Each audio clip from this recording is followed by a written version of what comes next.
What I learned from Avengers is that people seem to be using the Avengers as their go-to. They have it on their headset, and if they want to show someone what VR is, they show the Avengers. This is a couple of stories I've heard. In fact, Brad Bird's first experience was the Avengers, apparently. And I got shown a photo a couple of days ago of Brad Bird with the headset watching my thing, and I cried. Like, I was just, I mean, you know, that's insane.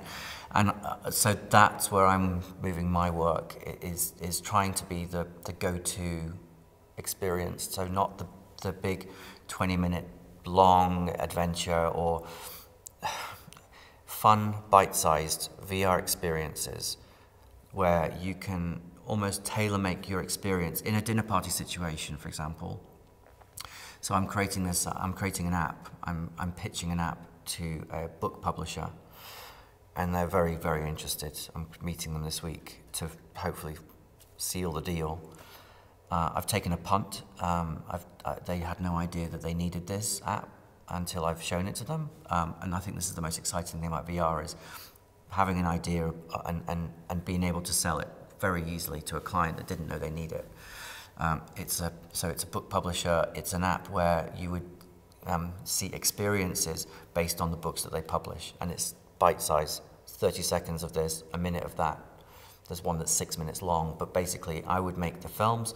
It would all get wrapped up in an app, and in a dinner party type scenario, you would have this app, and if there's a headset on the table, they'd be like, well, you know, is that the Oculus, or is that the this, or is that the that? And they're like, yeah, and you need to watch the, you know, this artist, or you need to watch that filmmaker's app. And they would be official, it would be like authenticized apps, and so the artist or the director involved who made the film, they would be involved, and I would be a creative director bringing a virtual version of their film into this app. I don't know whether that makes any sense.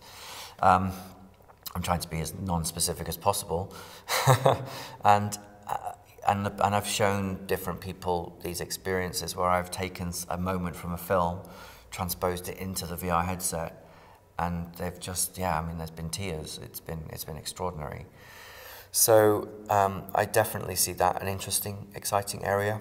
I'm also I'm slightly political in terms of LGBT rights as well, and one of the artists that I'm hoping to cover is Tom of Finland, who was a gay erotic artist from the 30s all the way through to the 90s.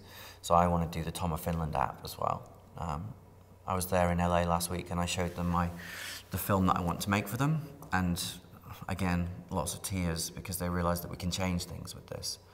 I think VR is important in the fact that you can affect lives with it.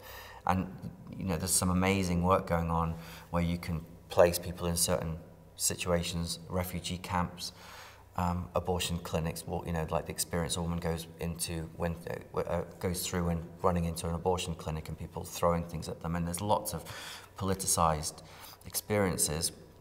Mine's a little bit, it's political, but it's not so hardcore, and it is hardcore in the other sense. So I'm trying to push the curve in terms of what I'm allowed to get away with on a headset, because there's a definite line between blah and like pornography. Obviously, you know, you can't go to a book publisher and say, well, let's do some porn, but there is an erotic art line somewhere, and that's where I have my aspirations. And the fun idea that I have is challenging people's metal, and you put the headset on and you go on a journey, and if you look straight ahead, you're going to just see a beautiful view. You're going to have a flight, and it's a camera that flies through LA essentially at night time. But the trick is that if you start looking to your right or down or up, you're going to start seeing things, you know, that are kind of naughty. If you look 360, it's full-on hardcore. And the concept being that, you know, if you really want to see the stuff, you have to turn around to see it. And what I love about that is using 360 to challenge people's, you know, balls, how much they want to see of it. I could show this to my mum, and she'd be really proud, but I would just have to say, just don't turn around. So, you know, I'm interested in those kind of things, really. I had a very interesting meeting with a big exec last week, and he just outright just laughed in my face, saying there's just no way you're going to get any support for these kind of things. You know, who's going to buy it? And it kind of made me stronger. It kind of made me think, well, no, I will find that, and there will be people who want to see it and need to see it and should see it. So it's interesting. You know, this is quite a business. You know, FMX is good because it's got a creative edge and it's also got a business edge, and where those lines mesh is there's a really interesting biting point that I'm interested in being on. I'm less interested in doing sort of commercial work in VR, and I think that there's lots of easy avenues within VR to just do the quick commercial sell, and I know that there's going to be lots of clients who are going to want to go there very easy. Like, for example, I've done a pitch for a coffee brand, and the original script had you walking into a recording studio with this artist, and they're on a mixing desk and they're telling you the benefits of this coffee brand whilst equating it to their music, and it was so cheesy, and I was like, no, this is wrong. This is the wrong thing to do in VR, because what you're doing is you're sort of selling this. You're selling something via an artist that you respect, trying to sell you coffee, and that's the worst thing that you want a cool artist to be doing, because you're going to feel like cheated somehow. And I think that the interesting thing is when you can change it and make you feel important in that VR experience, and not just some, you know, like some door-to-door salesman's knocking on your door and it's Kanye West. You know what I mean? So I think it's really important when you put the headset on. You were talking about the hijacking of the senses, like, you know, that you have power over these people. In there, you need to feel comfortable and safe and important. And I hope that through commercial projects, you can people can be smart enough to respect people in that virtual reality space.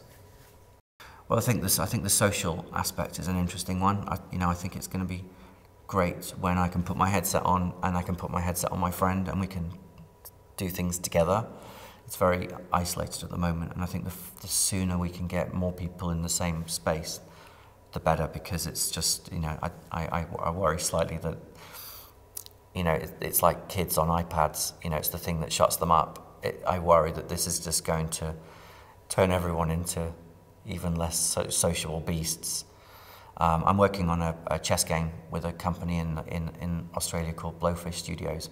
It's a minimalist chessboard, and you play a kind of god-like character. And it has a similar tone to Land's End. Have you played this? By Us 2 games, where you can control the pieces, but you control it with your mind, and you use the force, and you lift the pieces up, and they're monolithic, and it's very stark. But you're on one side, and you have your friend on the other. And I want to try and capture that feeling when you're playing chess with a friend, and there's a roaring fire, and you've got a glass of whiskey. Whereas chess games on apps at the moment is like you play a move with the computer, and it played their move before you've even had a chance to think. It slows everything right down, and it's lovely and interactive, and it doesn't matter if you're focusing on the chess, because you can actually converse with them in this VR space, even if they're halfway across the world. And I think that's interesting. And obviously Facebook have got this down with their, their forum of people with their headsets on, and so it's coming. It's just that, hopefully what I'm working on has a aesthetic which takes a step beyond the Facebook stuff.